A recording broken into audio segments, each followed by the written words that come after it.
200 rumah tahan gempa di Desa Sinagali sedang dibangun sebagai hunian bagi warga yang direlokasi akibat gempa di Kabupaten Cianjur 21 November silam. Rumah instan sederhana sehat atau RISYA merupakan teknologi yang digunakan Kementerian PUPR dalam membangun rumah tahan gempa. Teknologi RISYA atau Rumah Instan Sederhana Sehat merupakan salah satu teknologi struktur rumah dengan desain modular yang memiliki keunggulan tahan gempa. Teknologi ini sudah diaplikasikan sejak tahun 2006 dan bisa menjadi solusi untuk rumah di wilayah Indonesia yang rawan gempa. Teknologi RISYA pada dasarnya merupakan sistem struktur rumah yang dibuat dari 3 jenis panel beton bertulang. Panel 1 memiliki tebal 2,5 cm, lebar 30 cm dan tinggi 120 cm dengan bingkai berukuran 6 x 10 cm. Panel 2 memiliki tebal dan tinggi yang sama, namun dengan lebar 20 cm. Sementara panel 3 berfungsi sebagai penyambung di bagian sudut dengan tebal 2,5 cm, lebar 30 cm dan tinggi 30 cm. 3 panel tersebut kemudian disambungkan dengan mur serta baut khusus untuk membentuk struktur rumah berukuran 3 x 3 meter atau 9 meter persegi. Struktur tersebut dibangun dengan metode prefabrikasi atau dibangun di luar lokasi proyek, kemudian digabungkan ketika pengerjaan fondasi rumah telah siap.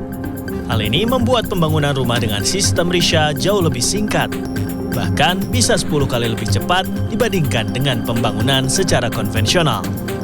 RISYA juga telah diuji oleh Puslitbang Perumahan dan Permukiman Kementerian PUPR dan disebut memiliki kehandalan struktur terhadap risiko gempa sampai 6 magnitudo.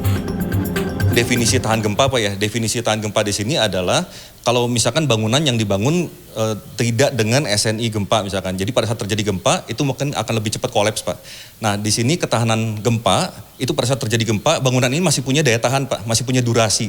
Sehingga kita penghuni atau warga ini masih bisa cepat untuk melarikan diri dulu Pak. Jadi dia masih punya ketahanan lah terhadap gempa ini Pak sebelum dia kolaps. Meski telah diuji tahan gempa, pembangunan RISYA harus tetap memperhatikan lokasi. Untuk itu, pemetaan sesar aktif atau bidang gempa perlu dilakukan agar rumah tahan gempa dibangun di lokasi yang aman.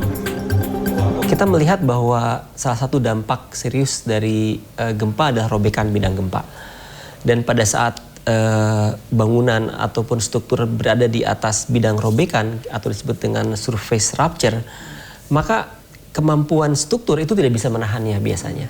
Jadi kalau kita menyimpan bangunan tahan gempa tepat di atas bidang sesar, maka tetap robek. RISYA juga harus dibangun di bidang tanah yang tidak berpotensi terkena longsoran akibat gempa. Sehingga jika terjadi gempa bumi, tidak akan jatuh banyak korban jiwa. Tim Liputan CNN Indonesia, Bandung, Jawa Barat.